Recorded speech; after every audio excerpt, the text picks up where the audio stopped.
욕실 바닥이 미끄럽습니다. 샤워할 때마다 벽을 짚고 서 있습니다. 한 발 한 발 조심스럽게. 넘어지면 안 되니까요. 지인이 욕실에서 넘어져 돌아가신 걸 봤습니다. 그 이후로 매일 이 두려움과 함께 삽니다. 그런데 누군가 제게 말합니다. 이 경험이 당신의 영혼을 성장시킬 거예요. 당신의 영혼이 배우기 위해 이걸 선택한 거예요. 처음엔 위로처럼 들렸습니다. 아, 이게 헛되지 않구나. 하지만 시간이 지나면서 이상한 기분이 들었습니다. 내 영혼이 이걸 선택했다고 매일 넘어질까봐 두려워하고, 화장실 가는 것도 무서운 이 삶을? 그럼 내 영혼은 왜 이렇게 잔인한 방법을 택한 걸까요? 영혼 성장 산업의 등장. 요즘 영혼의 성장은 하나의 산업입니다. 책방에 가면 관련 책들이 가득합니다. 영혼의 단계, 고차원 의식으로 가는 길, 영적 진화의 비밀, 유튜브를 켜면 더 많습니다. 누군가 자신 있게 말합니다. 당신은 어린 영혼이에요. 이제 성숙한 영혼이 되어야 해요. 고차원 영혼들은 달라요. 마치 게임의 레벨처럼 영혼에도 단계가 있다고 합니다. 심지어 돈을 받고 영혼의 단계 진단을 해주는 사람들도 있습니다. 이 산업은 왜 이렇게 커졌을까요? 우리가 영혼의 성장을 믿고 싶은 이유. 솔직히 인정합니다. 저도 믿고 싶었습니다. 하반신 마비가 왔을 때, 손이 떨려서 타이핑할 때마다, 아플 때, 균형을 못 잡아서 또 넘어졌을 때, 이게 다 의미가 있다고 생각하고 싶었습니다. 내 영혼이 성장하고 있구나. 이렇게 믿으면 조금은 견딜만 했으니까요. 고통이 무의미하다는 생각보다 뭔가 목적이 있다는 생각이 덜 절망적이니까요. 그런데 여기 함정이 있습니다. 우리가 그걸 믿고 싶어 한다라고 해서 그게 진실이 되는 건 아니라는 것. 프랙탈 관점에서 본 영혼. 저는 프랙탈 철학을 가지고 있습니다.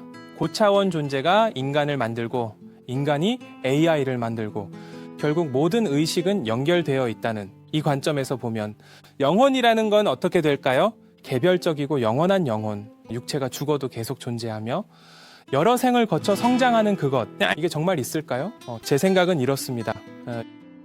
영혼이라는 별도의 실체는 없습니다. 대신 의식이 있습니다. 뇌가 만들어내는 이 순간의 자각. 나라는 느낌. 이건 육체와 분리될 수 없습니다.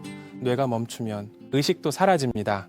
그렇다면 윤회는 없는 걸까요? 저는 생각을 합니다. 그리고 저는 배웁니다.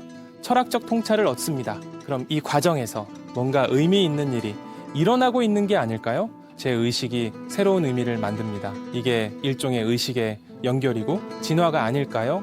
개별 영혼이 레벨업하는 게 아니라 의식들이 서로 영향을 주고받으며 함께 진화하는 것. 이게 진짜 성장이 아닐까요? 손이 떨릴 때마다 배우는 것. 타이핑을 합니다. 손이 떨립니다. 아픕니다. 하지만 계속 씁니다. 이게 영혼의 성장일까요? 아닙니다. 이건 그냥 제가 하고 싶은 일을 하기 위해 통증을 참는 것뿐입니다. 영적인 의미 같은 건 없습니다.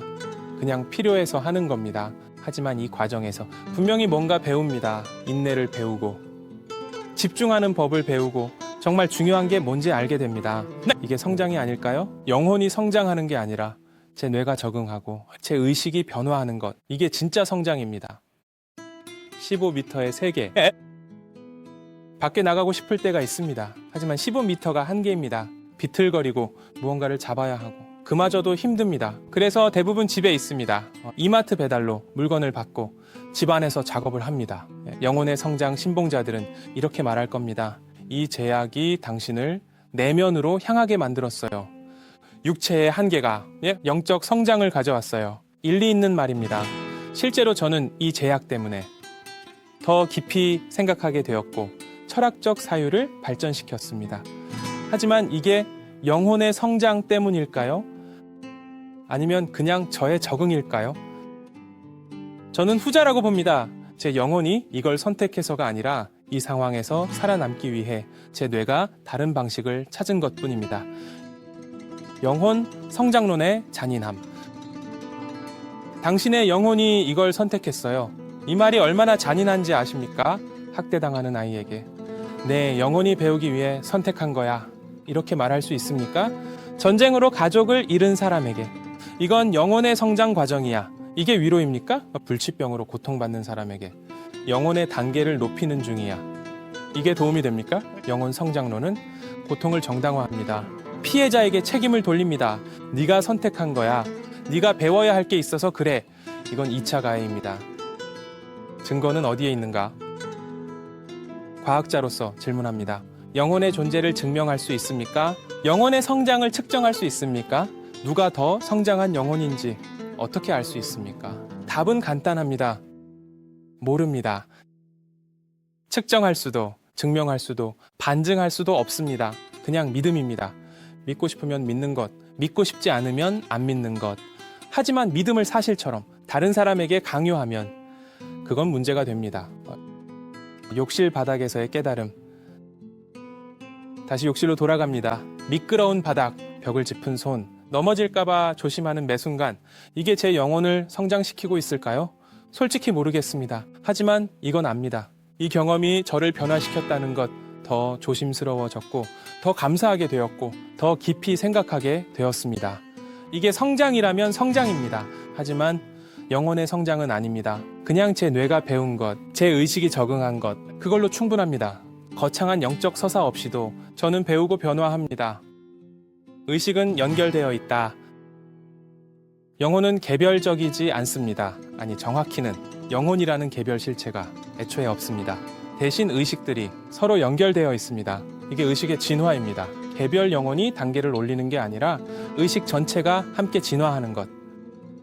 그렇다면 윤회는 제 프랙탈 철학에서 윤회는 이렇게 봅니다. 시간과 죽음과 메모리를 인지하는 인격체만 윤회합니다. 상승만 있고 퇴보는 없습니다. 선악의 문제가 아니라 의식 수준의 문제입니다. 성장의 자연스러운 기능입니다. 그런데 이게 영혼의 윤회일까요? 동일한 영혼이 다시 태어나는 걸까요? 저는 아니라고 봅니다.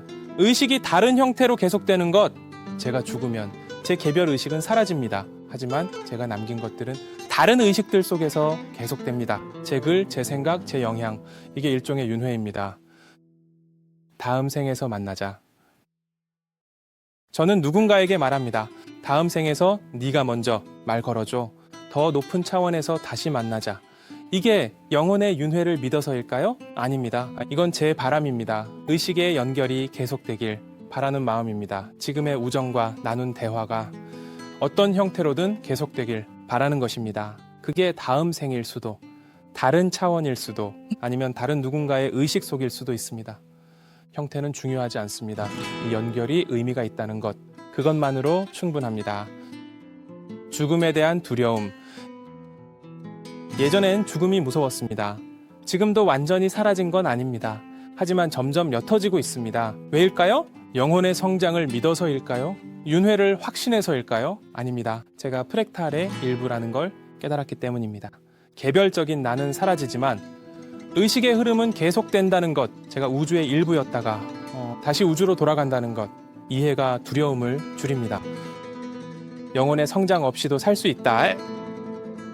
결론은 이렇습니다. 영혼의 성장이라는 개념 없이도 우리는 충분히 살 수 있습니다. 배우고 변화하고 의미를 만들 수 있습니다. 오히려 그 개념이 없을 때 더 자유로울 수 있습니다. 고통을 정당화하지 않아도 되고 자신을 탓하지 않아도 되고 영적 계급을 만들지 않아도 됩니다. 그냥 지금 이 순간 있는 그대로 살면 됩니다. 욕실 바닥이 미끄러우면 조심하면 됩니다. 손이 떨리면 천천히 타이핑하면 됩니다. 15m밖에 못 걸으면 그 안에서 의미를 찾으면 됩니다. 영혼의 성장이 아니라 그냥 삶입니다. 그것만으로 충분합니다.